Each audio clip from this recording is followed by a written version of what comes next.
दोस्तों नमस्कार। स्वागत है आपका हमारे इस यूट्यूब मंच पर। दोस्तों, प्रधानमंत्री नरेंद्र मोदी 3 देशों की यात्रा को समाप्त कर G7 की बैठक में हिस्सा लेने के बाद स्वदेश पहुंच गए हैं। भाजपा के लोग तो दावा कर रहे हैं कि प्रधानमंत्री ने डोनाल्ड ट्रंप से भी बात की, लेकिन डोनाल्ड ट्रंप से बात की, ट्रंप माने या नहीं माने, मौजूदा दौर में मोदी की सत्ता को बचाने के लिए यह ज्यादा जरूरी हो जाता है कि ट्रंप भले माने ना माने, नीतीश कुमार और चंद्रबाबू नायडू को मना कर रखना जरूरी है। और प्रधानमंत्री जब लौट कर आए हैं तो प्रधानमंत्री बिहार जा रहे हैं। सिवान में प्रधानमंत्री की एक सभा भी है, और सिवान में जब प्रधानमंत्री की सभा है तो उनकी सभा के ठीक 24 घंटे पहले बिहार में ईडी की गतिविधियां तेज हो गई है। ये हमारी स्क्रीन पर आप देख रहे हैं। द इकोनॉमिक टाइम्स की वेबसाइट पर छपी हुई एक खबर है कि ईडी ने बिहार की पुलिस भर्ती, कांस्टेबल भर्ती परीक्षा के में जो पेपर लीक का मसला था, उसको लेकर के अपनी कार्रवाई तेज कर दी है। हालांकि नीतीश कुमार की सरकार ने इस पेपर लीक की घटना के सामने आने के बाद पूरे के पूरे भर्ती प्रक्रिया को ही तत्काल प्रभाव से रोक दिया था और नए सिरे से परीक्षा लेने की बात करी थी। लेकिन उसके बाद की परिस्थितियों को देखें तो जिस विभाग के मंत्री खुद नीतीश कुमार है, यानी बिहार का गृह विभाग, इकलौता विभाग ऐसा है जो नीतीश कुमार के पास हमेशा से रहता है। कोई दूसरा विभाग वो लगातार अपने पास रखते नहीं है, और उस विभाग के अधीन ये भर्ती हो रही थी। वहां यदि ईडी पहुंचती है तो इसे क्या माना जाए? मनीष सिसोदिया के अधीन आबकारी विभाग और वित्त विभाग था। मनीष सिसोदिया के ऊपर दिल्ली के शराब घोटाले के मामले में ईडी पहुंची थी। बिहार में जब सृजन घोटाले का मामला सामने आया तब भी वित्त मंत्रालय सुशील मोदी के पास हुआ करता था, जो भाजपा के नेता थे। नीतीश कुमार ने तत्काल वो जांच सीबीआई को सौंप दी। आज तक पता नहीं चला कि सृजन के मामले का क्या हुआ। सुशील मोदी भी अब स्मृति शेष है, लेकिन बिहार के लोगों की स्मृति अभी बची हुई है, और बिहार के लोगों की स्मृति हमेशा बची रहती है, खासकर राजनीतिक तौर पर। भले ही देश की सत्ता में कोई भी किसी भी प्रकार की स्मृति भारत से बाहर चली जाए, सत्ता से बाहर चली जाए, लेकिन ईरान की गतिविधियों पर, ईरानी जनता के ऊपर लोगों की नजर भले ही उसी तरह से पैनी बनी हुई है, लोगों की स्मृति भी बनी हुई है, लेकिन बिहार के घटनाक्रम पर जिस प्रकार से लोगों की स्मृति बनी रहती है, उन सब के बीच ये बात तो सबको आसानी से समझ में आ रही है कि आखिर कारण क्या है कि प्रधानमंत्री के दौरे के ठीक पहले जिस विभाग के मंत्री नीतीश कुमार है, उस विभाग की भर्ती में पेपर लीक का मामला सामने आने के बाद भर्ती स्थगित कर दी गई, भर्ती रोक दी गई, नए सिरे से परीक्षा लेने की बात की गई। उसके बाद ईडी की एंट्री ठीक चुनाव के पहले क्यों हो रही है? कारण आसानी से समझ में आ रहा है। एक तरफ प्रधानमंत्री की एंट्री बिहार में हो रही है, तो दूसरी तरफ ईडी की एंट्री बिहार में हो रही है, और दोनों एंट्री जब गठबंधन की गांठों को सुलझा पाने में नाकाम दिख रही है, तो क्या अब लगता है कि नीतीश कुमार को सीएम का चेहरा भी घोषित नहीं किया जाएगा? नीतीश कुमार को सीएम का चेहरा नहीं घोषित किए जाने के बाद गठबंधन में कौन कितनी सीटों पर लड़ेगा, इस मामले को भी लटकाए रखा जाएगा। और इन सब के बीच प्रधानमंत्री की रैलियों में आमतौर पर नीतीश कुमार की पार्टी की जो सक्रियता थी, चाहे वो मधुबनी हो या विक्रमगंज हो, उस सक्रियता में अचानक सिवान पहुंचते पहुंचते कमी देखी जाएगी, बल्कि लगभग नदारद वाली स्थिति देखी जाएगी। तो इसके क्या राजनीतिक मायने हो सकते हैं?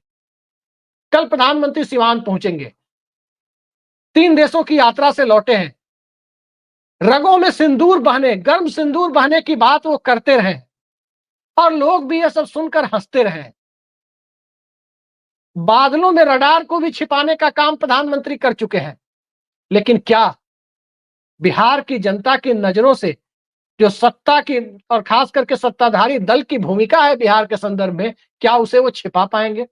जनगणना का ऐलान हो चुका, जाति जनगणना वाला कोई भी फैक्टर उस जनगणना के फॉर्मेट में कहीं किसी को दिखाई नहीं दिया, जबकि कैबिनेट की तरफ से बड़े बड़े दावे किए गए कि अगली जनगणना में जाति जनगणना कराई जाएगी। लेकिन बात यहां जाति जनगणना की नहीं है, बात तो जनता दल यूनाइटेड के सर्वाइवल की है। बात तो नीतीश कुमार के बेटे निशांत कुमार की उस मांग की है कि चुनाव के बाद नीतीश कुमार ही मुख्यमंत्री बने और इसका औपचारिक रूप से ऐलान किया जाए। और उसके बाद अब तक प्रधानमंत्री की रैलियों में नीतीश कुमार को लाडला मुख्यमंत्री भले ही कहा गया, यशस्वी और लोकप्रिय मुख्यमंत्री भले ही कहा गया, लेकिन अगले 5 साल तक नीतीश कुमार ही बिहार का नेतृत्व करेंगे। यदि एनडीए जीत कर आता है तो ये बात नहीं कही गई।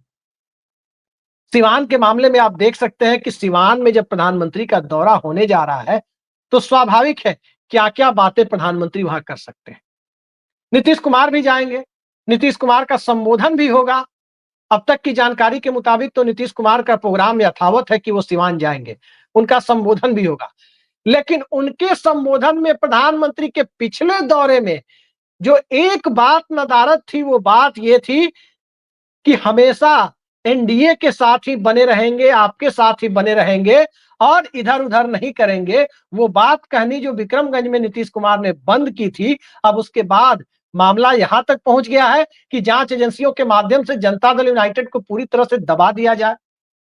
आखिर नीतीश कुमार के विभाग के मामले में यदि जांच एजेंसियां पहुंची हैं, तो सवाल ये नहीं है कि भ्रष्टाचार उस विभाग में हुआ या नहीं हुआ।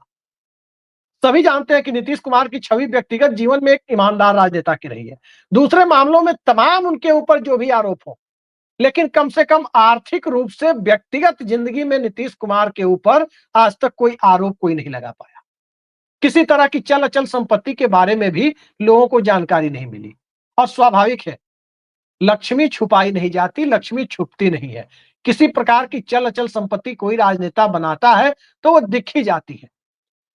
नीतीश कुमार के बारे में आमतौर पर यही धारणा है कि खुद तो ईमानदार हैं, लेकिन उनके आसपास की कोठरी राजनीति में कथित रूप से बेईमान लोगों से और कथित भ्रष्ट लोगों से भरी पड़ी है। ये बात बिहार में चौक चौराहे पर आमतौर पर कही जाती है।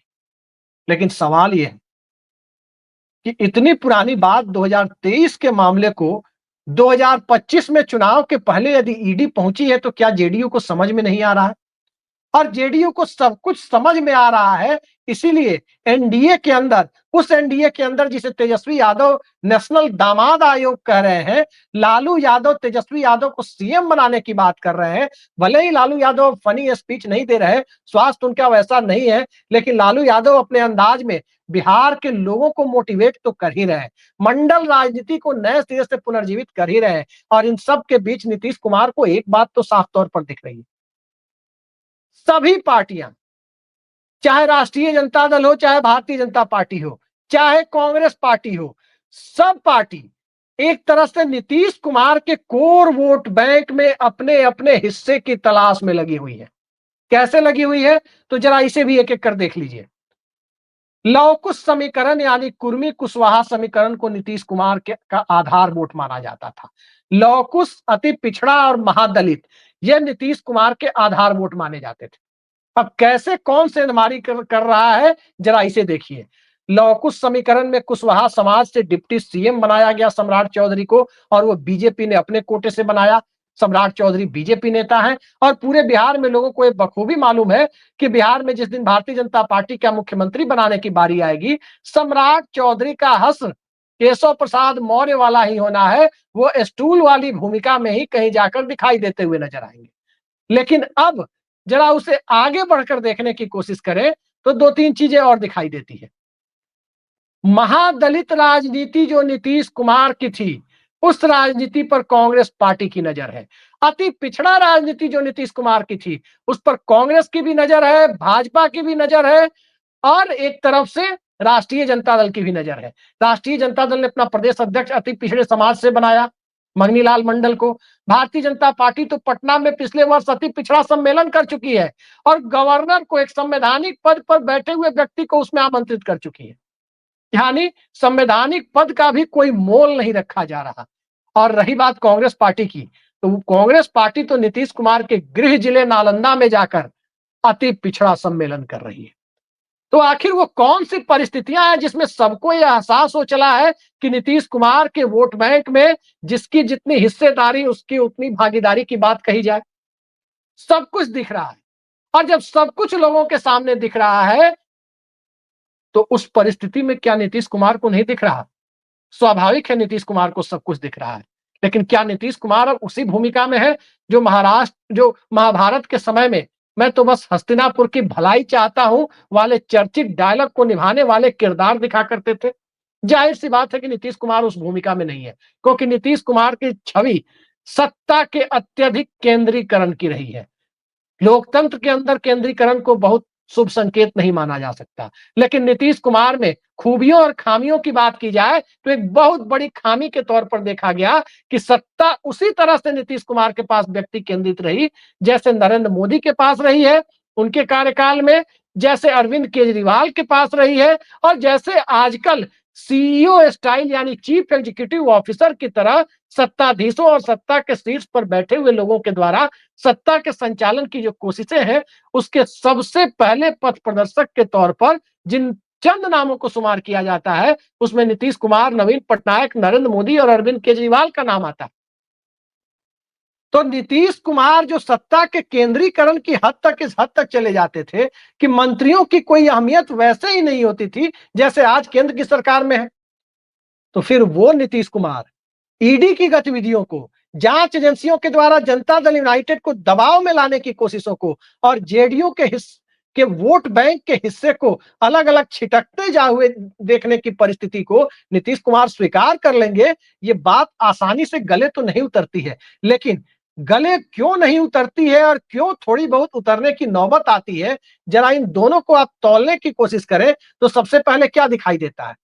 सबसे पहले दिखाई देता है नीतीश कुमार के स्वास्थ्य के ऊपर चल रही खबरें।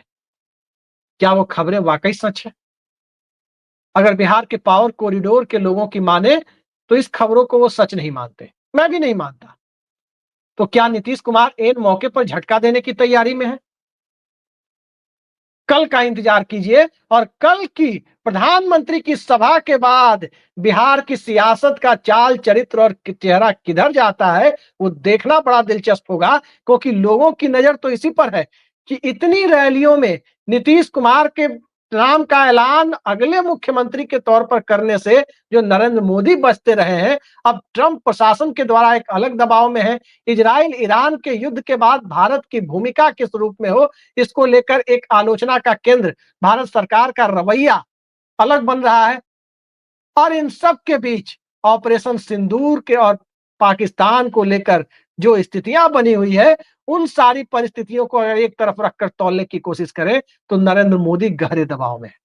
और जब गहरे दबाव में है तो क्या एक दबाव को कम करने के लिए ईडी का इस्तेमाल सहयोगी दल के खिलाफ शुरू हो गया? आगे आगे देखते जाइए कि ईडी और नीतीश कुमार के अधीन काम करने वाला गृह मंत्रालय और उसके अंदर का रिक्रूटमेंट और फिर ईडी की भूमिका और फिर एनडीए के साथ और बीजेपी के साथ नीतीश कुमार के राजनीतिक संबंधों की दास्तान, जरा इसे आप देखने की कोशिश करें तो मत भूलिए कि ये वही नीतीश कुमार है जो नरेंद्र मोदी के लिए दिया जाने वाला, भाजपा नेताओं के लिए दिया जाने वाला भोज तक कैंसिल कर चुके हैं। ये वही नीतीश कुमार है जो गोवा कार्यकारिणी के बाद भारतीय जनता पार्टी से नाता तोड़ चुके हैं और ये वही नीतीश कुमार है जो महाराष्ट्र में शिंदे प्रयोग गुवाहाटी मॉडल के बाद भारतीय जनता पार्टी को झटका दे चुके हैं। तो फिलहाल पक्के तौर पर कुछ नहीं कहा जा सकता। कल तक इंतजार कीजिए कि प्रधानमंत्री की भाषा शैली में नीतीश कुमार के लिए कौन सी जगह होती है और ईडी की गतिविधियां आगे दबाव बनाने से आगे बढ़ती हैं या नीतीश कुमार उस दबाव को तोड़कर निकलने की कोशिश करते हैं।